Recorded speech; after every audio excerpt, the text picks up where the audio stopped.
ഇത് ഞങ്ങളുടെ പഴയ വീട്ടിൻ്റെ ഗ്രേപ്സ് മരമാണ് നിങ്ങൾ ഈ കാണുന്നത്. അപ്പോൾ ഇത് ഗ്രേപ്സ് ഉണ്ടായ സമയത്ത് ഞാനിത് കുറേ പറിച്ച് ഉപ്പിലിട്ടിട്ടുണ്ടായിരുന്നു. അപ്പോൾ ഉപ്പിലിട്ട വീഡിയോ ഒന്നും ഞാൻ എടുത്തിട്ടില്ലായിരുന്നു. കാരണം എന്തെന്ന് വെച്ചാൽ ഒരു 3 കൊല്ലം മുമ്പ് ഞാൻ ഇത് ഗ്രേപ്സ് പറിക്കുന്നതും ഉപ്പിലിടുന്നതും ഒക്കെ ആയിട്ടുള്ള ഒരു വീഡിയോ ഞാൻ ഇട്ടിട്ടുണ്ടായിരുന്നു.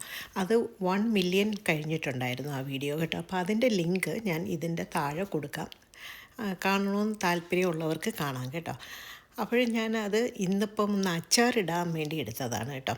അപ്പോൾ ഇത് ഹാലപ്പിനോ മുളകാണ്. ഇതും എൻ്റെ ബാക്ക് യാർഡിലുണ്ടായതാണ് കേട്ടോ. അപ്പോൾ ഞാൻ അതും അരിഞ്ഞ് വെച്ചു. കുറച്ച് കറിവേപ്പില, പിന്നെ കുറച്ച് വെളുത്തുള്ളി എല്ലാം കൂടെ സെറ്റാക്കി വെച്ചിട്ടുണ്ട്.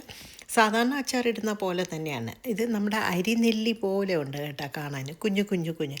അപ്പോൾ നമ്മുടെ ഈ ഗ്രേപ്സ് നമ്മൾ അച്ചാറിടുന്ന സമയത്ത് എപ്പോഴും അരി മുറ്റുന്നതിന് മുമ്പേ എടുക്കുന്നതാണ് നല്ലത് കേട്ടോ. ഇത് ഇങ്ങനെ ചെറുതായിട്ട് പിടിച്ച് വരുമ്പോൾ തന്നെ എടുക്കണം. അപ്പോൾ കുറച്ച് ടേസ്റ്റാണ്. അരി വന്നു കഴിഞ്ഞാൽ അത് വേറെ നമ്മൾ അരി ഇങ്ങനെ കടിക്കില്ലേ, അതാണ്. അപ്പം ഞാൻ ഇത് അരി ആവുന്നതിന് മുമ്പ് എടുത്തതാണ് കേട്ടോ അത്. അപ്പോഴേ ഞാൻ കുറച്ച് ദിവസമായി ഇത് ഇങ്ങനെ ഉപ്പിലിട്ട് വെച്ചിട്ട് എനിക്ക് സമയം കിട്ടിയിട്ടുണ്ടായിരുന്നില്ല അച്ചാറിടാൻ. അപ്പോൾ ഇന്ന് വിചാരിച്ച് എന്തായാലും അങ്ങ് അച്ചാറിട്ട് കളയാമെന്ന്. അപ്പോൾ ശരിക്കും പറഞ്ഞാൽ ഇത് വീഡിയോ ഇടാൻ വേണ്ടി അല്ല ഞാൻ ഇത് ഉപ്പിലിട്ടത് കേട്ടോ. പിന്നെ കാരണം മുമ്പേ വീഡിയോ ഇട്ടിട്ടുണ്ടായിരുന്നു. പിന്നെ വെറുതെ ഞാൻ വിചാരിച്ചു എന്തായാലും ഞാൻ അച്ചാറിടുന്നു അപ്പോഴൊന്ന് കാണിക്കാമെന്ന് വിചാരിച്ചു. സാധാരണ അച്ചാറിടുന്ന പോലെയാണ്. പിന്നെ ഞാൻ നല്ലെണ്ണ ആണ് യൂസ് ചെയ്തത്.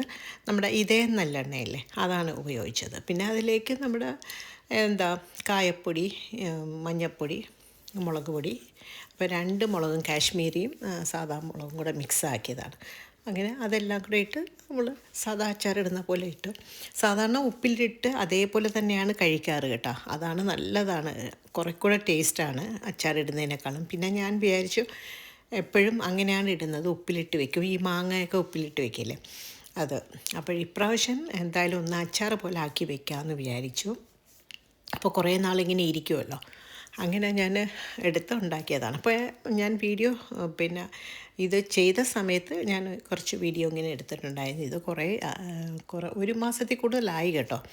1 അല്ല 2 മാസം ആകാൻ പോകുന്നു. പക്ഷെ സമയം കിട്ടിയില്ല, ഇപ്പോഴാണ് പോസ്റ്റ് ചെയ്യുന്നത്. അങ്ങനെ അച്ചാറൊക്കെ സെറ്റ് ചെയ്ത് വെച്ചിട്ടുണ്ട് കേട്ടോ. പിന്നെ എൻ്റെ സിസ്റ്ററിനും ഒക്കെ കൊടുത്തിട്ടുണ്ടായിരുന്നു അച്ചാർ. നല്ല ടേസ്റ്റ്, നല്ല കിരികിരായിരിക്കും കേട്ടോ. അപ്പോൾ ഇനി അടുത്തൊരു വീഡിയോയിൽ കാണാം.